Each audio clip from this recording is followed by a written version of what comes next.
గణేష్ మండపాలను సందర్శించిన Peddapalli DCP Karunakar.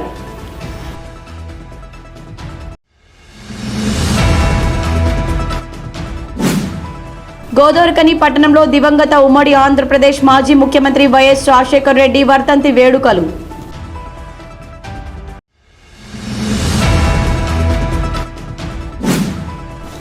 Godavarikhani main చౌరస్తాలో Janasena party అధినేత ఆంధ్రప్రదేశ్ రాష్ట్ర ఉప ముఖ్యమంత్రి పవన్ కళ్యాణ్ జన్మదిన వేడుకలు.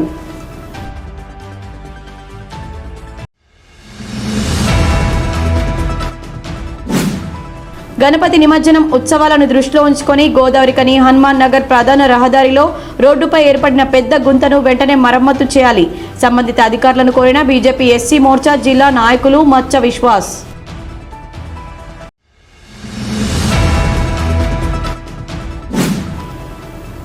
రోడ్డు వెడల్పులో భాగంగా బీఆర్ఎస్ పార్టీ 2వ డివిజన్ మాజీ కార్పొరేటర్ ఎన్వి రమణారెడ్డి ఇంటిని కూల్చివేసిన మున్సిపల్ అధికారులు.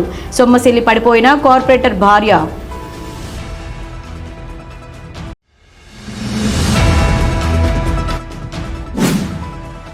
గణపతి నవరాత్రుల్లో భాగంగా 7వ రోజు గణపయ్య మండపాల వద్ద ఘనంగా ప్రత్యేక పూజలు, కుంకుమ పూజలు, అన్నదాన కార్యక్రమాలు.